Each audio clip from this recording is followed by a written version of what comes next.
안녕하세요.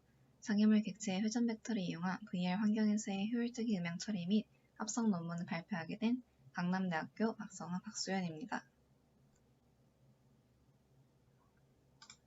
본 논문의 연구 배경으로는 가상 공간에서의 현실감을 극대화할 수 있는 기술이 중요해지면서 시각적인 부분은 다양하게 개발되었으나 소리는 주로 퍼지기만 하거나 장애물이 있으면 복잡한 계산을 통해 소리가 전달되는 방법으로 구현되어 왔습니다.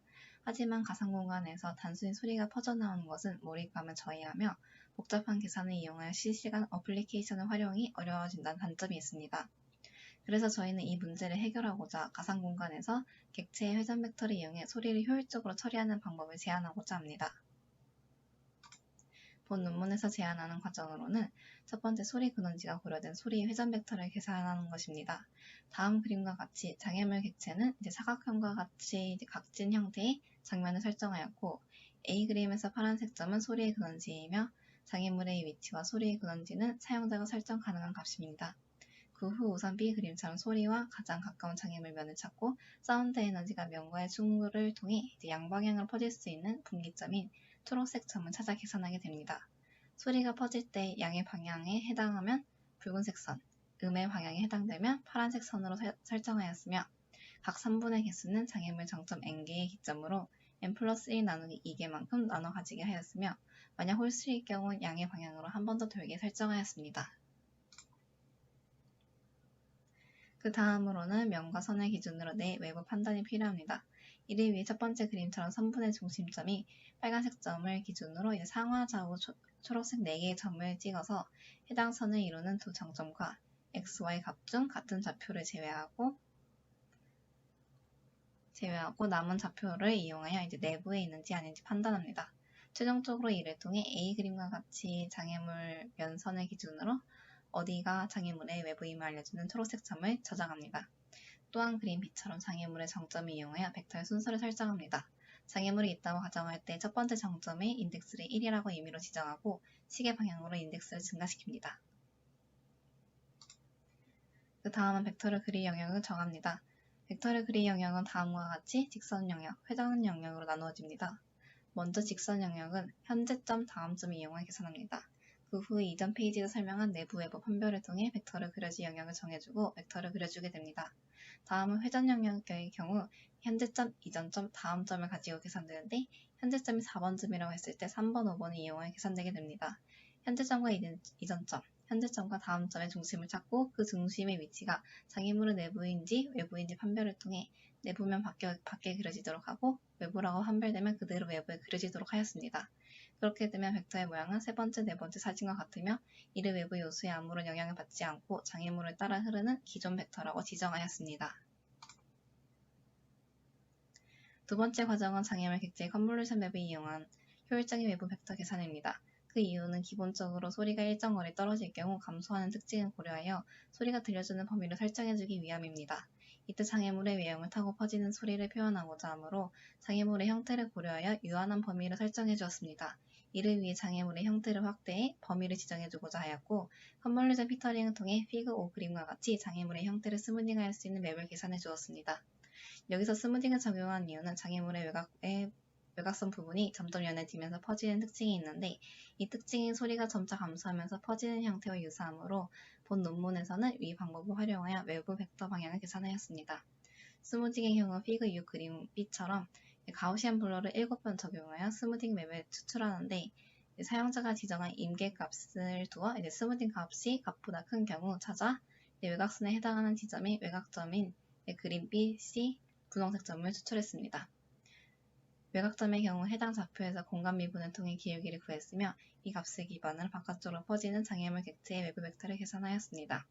그 결과 피그 7 그림처럼 파란색 화살표로 외부 벡터가 표현되었으며 최종적으로 소리가 사방으로 퍼지는 벡터를 보여주는 결과가 나오게 됩니다.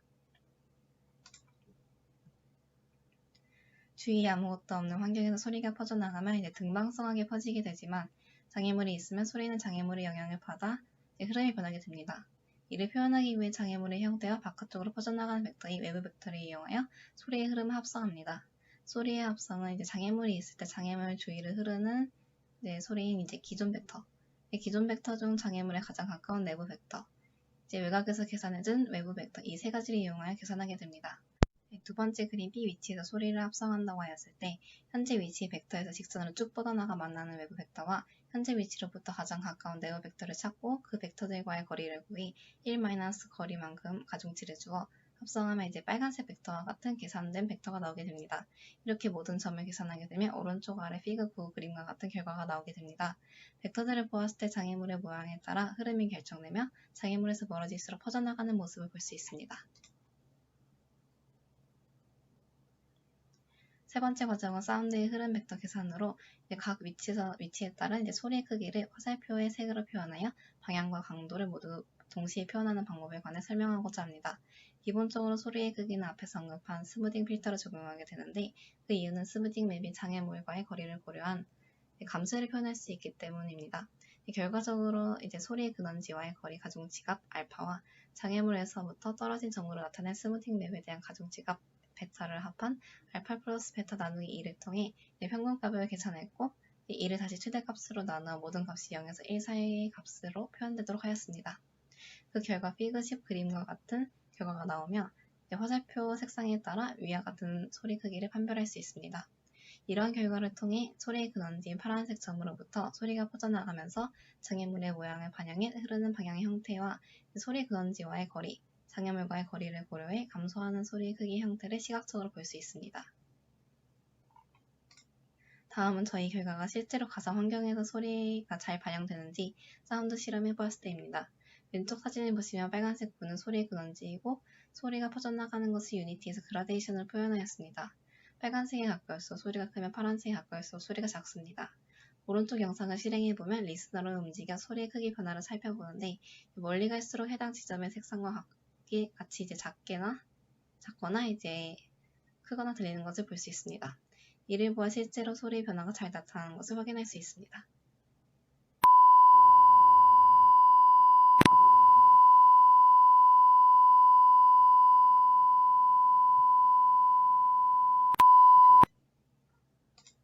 구현한 방법이 다른 장애물 예제에서도 잘 구현되는 걸 확인하기 위해 새로운 장애물을 만들어 이전 방법과 같이 순차적으로 제작하였고 영상을 실행시켜 소리를 확인해 보았을 때 소리의 크기가 위치마다 적절하게 바뀌는 것을 확인할 수 있습니다.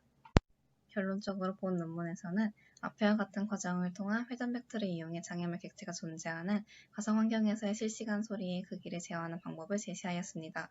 이를 통해 장애물이 있는지 지형에서 실제 소리 흐름과 유사하게 표현되도록 퍼져나가는 소리의 흐름을 설계하였고 소리의 흐름을 직관적으로 보여주기 위해 소리 흐름 맵을 만들었으며 장애물이 존재하는 상황에서 소리의 흐름과 방향이 잘 표현되는 것을 확인하였습니다. 추후 이를 통해 소리뿐만이 아닌 소리에 따른 객체의 이동이나 이류를 표현하는 것 또는 이 소리에 따라 새와 같은 동물이 이동하는 것을 표현하는 방법에 관한 연구를 할 계획입니다. 감사합니다.